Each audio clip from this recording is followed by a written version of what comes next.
Bonjour et bienvenue pour les patrimoniales de Verfeil, un nouvel épisode aujourd'hui, l'épisode 8, petit rappel, les patrimoniales de Verfeil, donc tous les jeudis 15 h, une vidéo courte diffusée sur l'histoire et le patrimoine de Verfeil, du pays verfeillois, diffusée donc à 15 h tous les jeudis sur Facebook et mes autres réseaux sociaux notamment. Donc cette semaine, comme je le disais, nous sommes déjà sur l'épisode 8 et c'est la deuxième partie consacrée au castrum de Verfeil pendant la Révolution française et notamment le sauvetage du château de Verfeil. Quelques mots rapidement du contexte. Donc, avant la Révolution française de 1789, soulignons d'ores et déjà que le pays verfeillois et également la France entière, donc connue notamment à partir de 1785 et surtout 1788-1789, deux hivers rudes, voire très rudes. Dans le contexte également, nous pouvons dire que le pays verfeillois connaît l'ascension de familles importantes, notamment les Combes de Montmédan. Et à cette époque-là, au moment juste avant la Révolution française, le premier consul de la ville de Verfeil est donc le dénommé Sébastien Combes de Montmédan. Nous sommes également sur l'époque du pastel qui va permettre l'ascension de nombreuses familles et l'ascension de la bourgeoisie. Bourgeoisie, donc classe sociale qui progresse. À Verfeil, notons à cette époque-là, d'après quelques documents conservés, notamment aux archives départementales de la Haute-Garonne, que Verfeil compte à cette époque un officier de santé, je cite les termes, donc l'ancêtre du médecin, qui s'appelle donc dans les années 1780-1785, monsieur François Mirepoix. Nous avons également un chirurgien du nom d'Antoine Cobet, ainsi qu'un herboriste, l'ancêtre du pharmacien, du nom de Damien Malart. Verfeil compte notamment également 2 à 3 notaires entre 1770 et 1790, ce qui montre donc l'ascension notamment de la classe bourgeoise puisque ces corps de métier appartiennent donc à la bourgeoisie.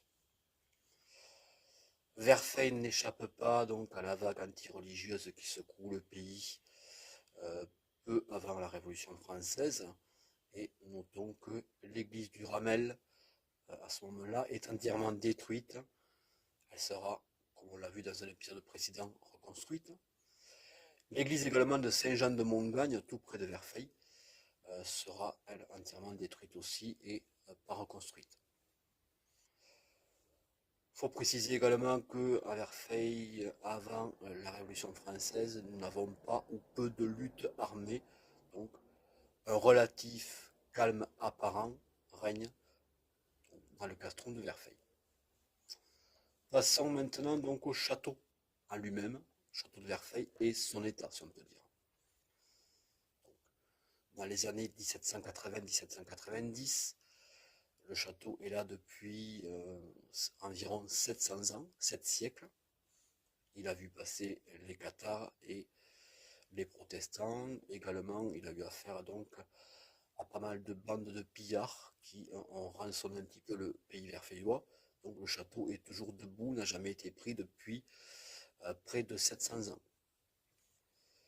Pas mal de souvenirs historiques, certains plus glorieux que d'autres, donc pour le château de Verfeil. Et faut noter, donc c'est l'objet un petit peu de la conférence d'aujourd'hui, que le château de Verfeil a failli disparaître totalement. D'après des documents conservés, toujours pareil aux archives départementales de la Haute-Garonne, que j'ai eu l'occasion de pas mal fouiller, il est noté qu'en 1727, il y a un constat qui est fait donc au niveau du château de Verfeil, qui est, je cite le document, tombé en vétusté. En effet, donc il est déjà ancien à cette époque, mais il est surtout mal entretenu, dégradé, découronné également. Et donc il faillit être entièrement démoli, suite notamment à une vente aux enchères poursuivie au titre des biens nationaux. Donc nous sommes à l'époque de la Révolution française, ou un petit peu avant la Révolution française. Petit focus sur les biens nationaux, donc ce sont des biens mobiliers et immobiliers qui appartenaient à cette époque-là à l'Église ou à la couronne de France, et également à certains nobles. Et donc dans les premiers mois de la Révolution française, ces biens sont légalement, j'insiste sur le terme, et je le mets entre guillemets, confisqués, donc légalement confisqués, puis vendus pour notamment résoudre l'importante crise financière qui secoue la France en 1788, et qui sera une des prémices de la Révolution française. Donc ces objets, on va dire entre guillemets mobiliers et immobiliers, sont notamment des mines, des bois, des forêts, des terres agricoles et bien entendu des églises. La confiscation de ces biens nationaux s'appuie sur le décret du 2 novembre 1789 et la vente de ces biens nationaux s'appuie, elle, sur la loi du 9 juillet 1790. Au niveau du château de Verfeil, donc, il y a un projet de vente qui serait fait, et donc est prévu d'être fait au profit de vulgaires entrepreneurs, n'ayant pas peur des termes, qui projetaient donc d'acheter le château pour le démolir et notamment vendre les débris, briques et autres comme matériaux de reconstruction. C'est là qu'intervient un personnage très très important, parfois malheureusement méconnu de l'histoire de Verfeil, Antoine-Marie Batista. Donc nous sommes toujours à l'époque de la Révolution française. Antoine-Marie Batista est un citoyen de Verfeil qui possède donc une belle fortune et il ne put accepter cette déchéance et cette démolition à venir du castrum de Verfeil. Il réunit autour de lui plusieurs de ses amis, qui avaient également pas mal de biens et d'argent. Ils mettent le tout en commun et ils décidèrent, lors de la vente aux enchères, d'acheter le château de Verfeil pour ensuite le diviser et le répartir entre eux.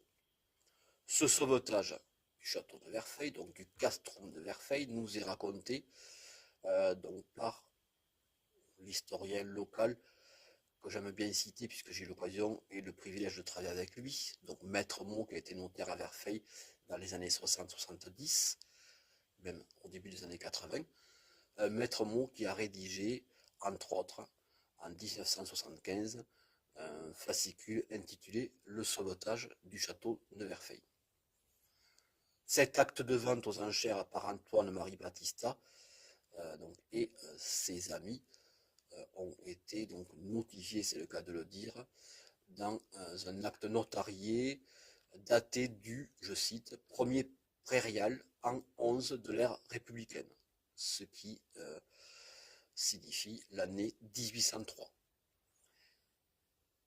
Le château est divisé en 16. Donc Antoine-Marie Batista et ses 15 amis, ils étaient 15 donc 15 plus 8 ça fait 16. Le château est divisé donc en autant de lots qu'ils étaient d'acquéreurs, donc 16. Grâce à eux, grâce à Antoine-Marie Batista, le château de Verfeil fut donc sauvé. Il est toujours debout aujourd'hui et il est classé donc à l'inventaire des monuments historiques. Petite précision également, la cour du château, c'était prévu dans l'acte notarié de 1803, était, je cite le terme de l'époque, commune. Donc, c'est l'occasion de rendre hommage à Antoine-Marie Batista et ses 15 amis qui ont mis leur argent en commun pour sauver le château de Verfeil. Personnage très important pour l'époque. Malheureusement, c'est en cours, mais je n'ai pas pu encore retrouver le nom des 15 autres personnes qui ont œuvré avec Antoine-Marie Batista au sauvetage du château de Verfeil. Voilà pour cet épisode 8 des patrimoniales de Verfeil. Prochain épisode, je vous ferai un petit peu la surprise, on aura l'occasion de découvrir ou de redécouvrir pour certains un autre lieu. Donc ça sera l'épisode 9 des patrimoniales, diffusé jeudi prochain. Nous serons déjà au mois d'octobre, jeudi prochain, 15h. Merci de me suivre sur mes pages Facebook et mes autres réseaux sociaux. Et en attendant, je vous souhaite une bonne journée. À très bientôt. Merci beaucoup. Au revoir.